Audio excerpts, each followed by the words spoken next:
السلام عليكم ورحمة الله تعالى وبركاته. السلام البنات، كدايرين؟ نتمنى ان شاء الله تكونوا بخير وعلى الف خير. مرحبا بكم عندي في قناة شانيل هند. اليوم ان شاء الله البنات سندير معكم بريوات بالكاوكاو او الفول السوداني. تيجوا رائعين البنات ومقرمشين، طريقة سهلة. نتمنى ان شاء الله يعجبكم وتشوفوهم كيفاش تيجيو رائعين البنات.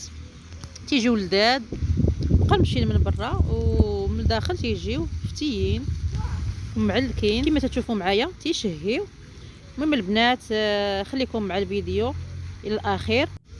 ما تنساوش البنات بارطاجيو وتعملوا لي جيم، واللي ما مشاركش في القناه شارك في القناه. بسم الله على بركه الله، نبداو ان شاء الله. عندي البنات كما تشوفوا معايا هنا عندي كيلو الا ربع ديال الكاوكاو. بعد ما خويت عليه الماء طايب حيدت ليه القشره. هذا الكاوكاو غليظ، يمكنكم تستعملوا حتى الكاوكاو رقيق تيجي احسن. المهم هذا اللي متوفر عندي. المهم بعد ما حيدت ليه القشره تقليوه في الزيت او ديروه في الفرن، دهنوه بالزيت وديروه في الفرن او تقليوه تيتحمر تيجي على هذا الشكل. دابا نوجدوا البنات نطحنوه. تنديروا معاه كاس ديال السكر، كاس ديال العنبه. انا عندي هنا كيلو الا ربع ديال الكاوكاو، غندير معاه كاس ديال السكر ونطحنوا كل شويه ونديروا معاه كميه ديال السكر حتى نكملوا الكميه اللي عندنا. انا البنات نطحن في هذه راه تطحن ديال العطريه. المهم راه قادر الغرض نديروا كميه شويه ديال السكر، كل كميه ديال الكاوكاو نديروا معاه كميه السكر ونطحنوا. المهم ما نردوش يولي عجين. المهم غير يطحن يبقى شويه هكا ماشي كاع عجين وطحنينه.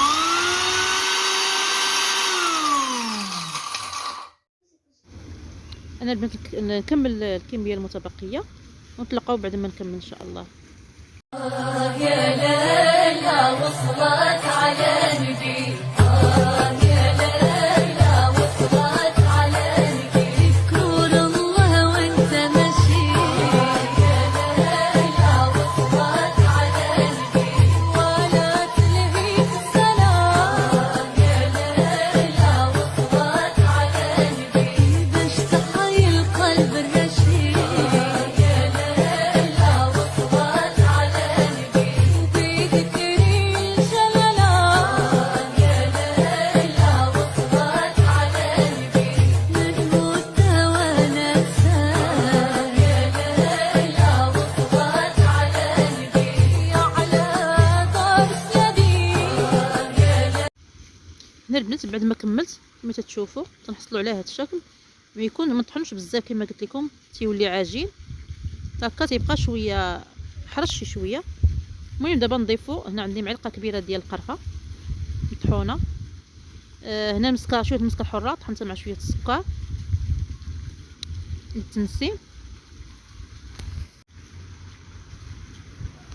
ثم نضيفوا نص كاس ديال الزبده دائبه تكون من النوع الجيد، يعني الزبده الماركه مزيانه.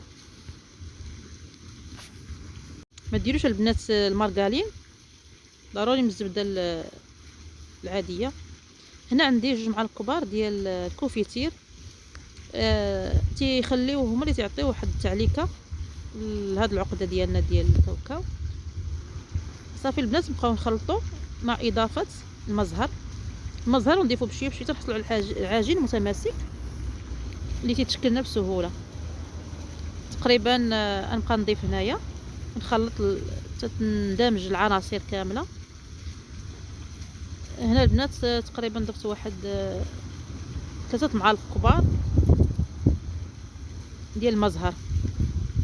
المهم على حسب البنات بقاو تخلطوا تتحصلوا، يعني ملي تتعملوا واحد الكويره واحد العقده تتجمع لكم العجين ما تكونش جاريه. الا كانت هاد الحشوه هذه مطلوقه بزاف تتجي خايبه، يعني تطرطق لكم البريوه في اثناء القلي. صافي البنات هنا كما شفتوا هنا كاع كلها عملتها كويرات.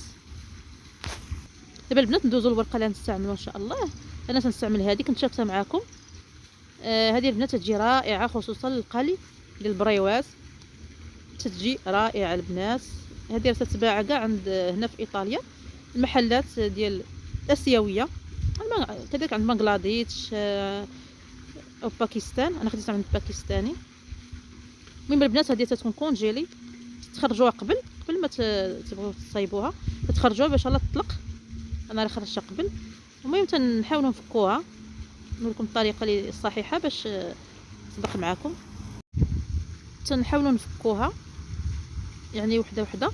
المهم انا هنا نحاول ندير غير الكميه اللي نخدم بها، ندير كميه بكميه. نطلق واحد 5 أو 6 الورقات، نحطهم على جنب كما تشوفوا معايا. يعني تحل بسهوله، ما تتقطعش صراحه، زوينه غير بشويه. راه ما تكون مطلوقه تتخرج قبل من الكونجيلاتور صافي، وتتبقى على هذا الشكل. المهم نخرجوا الكميه اللي نقدروا نصاوبوا، كما قلت لكم واحد 6 أو 7، المهم على حساب. والاخرى البنات نرجعوها للبلاستيكه، نغطيوها مزيان باش ما تنشفش وتقطع لينا. يعني تردوها للبلاستيكه ديالها، نحاولوا نغطيوها ما نخليوش الهواء يدخل ليها باش ما تنشفش. بالنسبه لهادو اللي درناهم نحاولوا ندهنوهم بالزيت مزيان، زيت نباتيه يعني من الجهتين. ندهنوهم ونقادو وحده فوق وحده. نتوما تشوفوا معايا الطريقه. ضروري البنات هاد العمليه ديال الدهن بالزيت باش ما تقطعش لينا وتنشف وتقطع. صافي نستمروا هكا كما تشوفوا معايا، يعني طريقه سهله.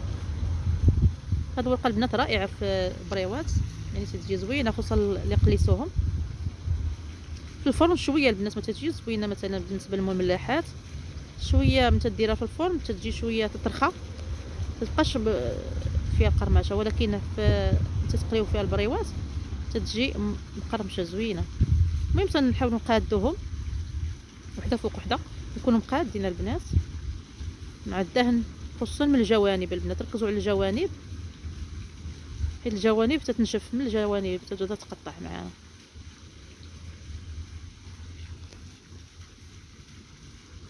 المهم البنات نستمروا على هذا الشكل. دابا نحاولوا نقطعوا هذه الورقه الى شرائط طوال. نحاولوا نقسموهم ونحسبوا. انا ندير فيها تقريبا واحد 4 سنتيم، تيجيو بريوات يعني صغار وزوينين. نتوما لكم اختيار، بغيتو ديروهم كبيبرين شويه يمكن لكم.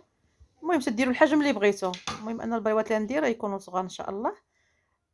هنا قسمتها، تشدوا العبر هو الاول، غتقسموا غتقطعوها باش تجيكم البريوات متساويين. تقريبا 4 سنتيم كل شريط، يمكن ديروا 4.5 كذلك تيجيو تما مزيانين. المهم تنقطعوا نقسموا هاد الورقه الى شرائط طوال. الطريقه البنات تسهل لنا المأموريه باش دغيا نصاوبوا البريوات. المهم تناخذوا هاد الشرائط هادو تنعاودوا ندهنوهم بالزيت باش ما ينشفوش لينا، ثم نحطوا الشرائط يعني كميه اللي نصايبوا على سطح العمل. على حساب اللي عندكم سطح العمل كبير تحطوا يعني عده شرائط. المهم ندير القياس اللي نوريكم. واللي بقى لينا من هاد الورقه تنعملوها في بلاستيك باش ما تنشفش لينا، نحطوها على جنب صافي. وناخذوا الشرائط نعاودوا ندهنوهم مزيان. هاد الدهينه البنات هو اللي تعطي القرمشه للبريوات. صافي حنا موجدين باش نسدو بالطحين، الطحين والماء. صافي هنا تبدا نحطوه في العقده ديال الكاوكاو اللي وجدنا كنا موجدينها قبل. صافي البنات تجينا الخدمه سهله، نحطو كلشي في دقه يعني العقده. وتبداو البنات لوي الطريقه الاساسيه ديال البريوات. يعني كما شفتوا نحاولوا نجمعوا بيدينا، نعملوا على شكل مثلث ونسدوها بالدقيق كما شفتوا.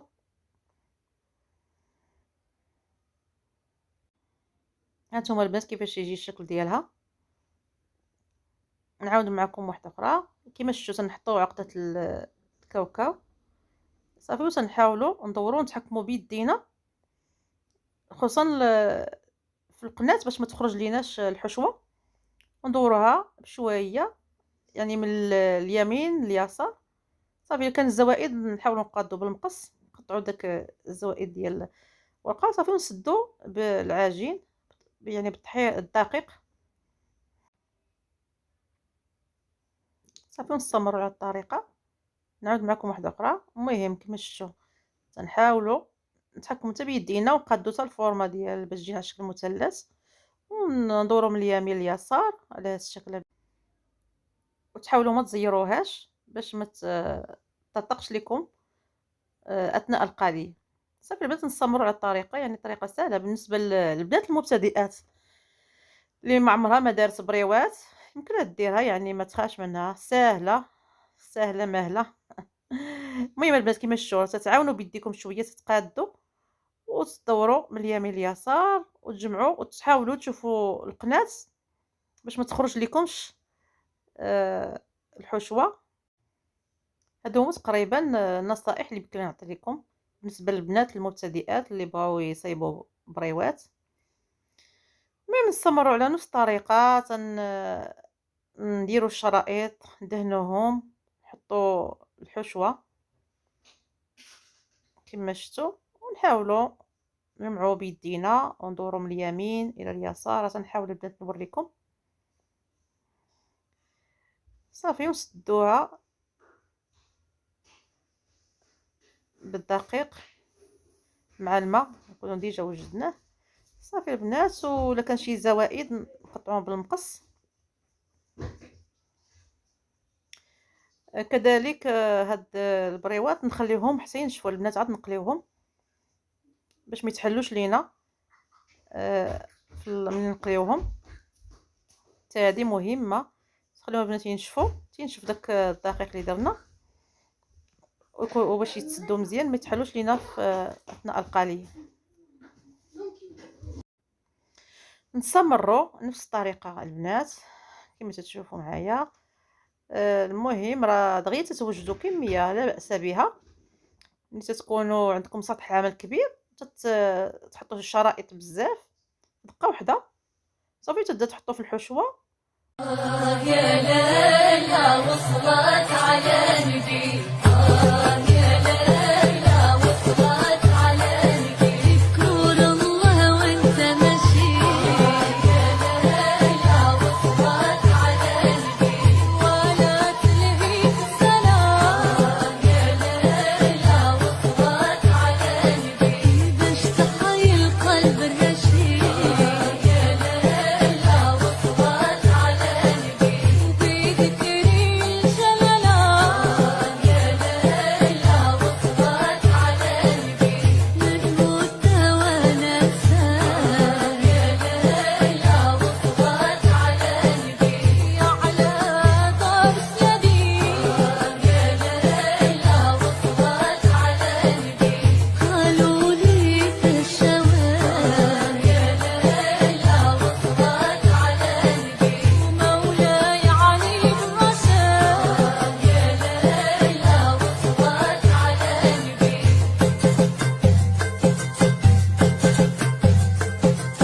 يوم الحد خرج بالسلام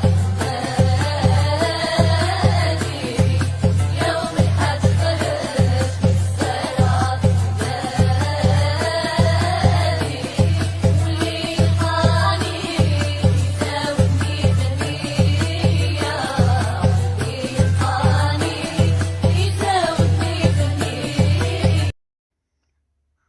احنا البنات بعد ما كملنا دابا ان شاء الله ندوزو مرحله القلي. نديرو الزيت يسخن وان شاء الله نقليو البريوات ديالنا. بالنسبه للبنات الزيت ما يكونش سخون بزاف باش ما يتحرقوش وما يتخطفوش لينا البريوات، يعني تكون على نار معتدله، يعني ما ناقصاش بزاف، حيت الا كانت النار مهيله بزاف كذلك يتحلوا لينا البريوات. اللورا يكون نار متوسطه، ماشي مجهده ماشي ناقصه بزاف. صافي البنات نستمروا في القليل العادي، نقلبوهم للجهتين حتى يتحمروا ويعطينا واحد اللون ذهبي. بالنسبه للبنات اللي اول مره يبغاو يديروا بريوات، المهم هادو هما النصائح البنات اللي عطيتكم، يعني تحاولوا تستافدوا من النصائح باش يصدقوا لكم بريوات يجيو زوينين وما يضيعوش لكم، ما يتحلوش، وكذلك ما يطرطقوش لكم في القالي. صافي البنات نحاولوا نقلبوهم الجهتين باش يجينا اللون موحد ويجي واحد اللون ذهبي. هاد الاثناء نكونوا موجدين العسل اللي نطفيو فيه البريوات. كنت شاركت معكم العسل، نخلي لكم في صندوق الوصف في الرابط. كاين في القناه اللي كنت درت به الشباكيه، حلوه شباكيه. صافي تنطفيو البريوات في العسل ونديروا الكميه الاخرى. بالنسبه لهاد البريوات ضروري خص يبقاو على الاقل واحد 4 سوايع في العسل، تخليهم ويباتوا. انا خليتهم باتوا ليله كامله، في الصباح عاد صفيتهم من الاحسن باش يبقاو شادين القرماشه وتيجيو شاربين العسل وفيهم ديك القرماشه. احنا البنات بعد ما صفيناهم من العسل كيفاش تيجي الشكل النهائي ديالهم. هنا زينتهم بالزنجلان، يمكن لكم تزينوهم مثلا بلوز اويفيلي او كاوكاو مهرمش، او مهم يمكن لكم تحتفظوا بهم الثلاجه، يعني تعملوهم في بواطه على هذا الشكل البنات تسدوهم مزيان وديروهم في الثلاجه يحافظوا على تيبقوا مزيانين. ندوق معكم وحده وتشوفوا القرمشه كيفاش تيجيو مقرمشين. خليت لكم الصوت باش تسمعوا مزيان. هو البنات ما نقولش لكم، شوفوا القرمشه كي دايره.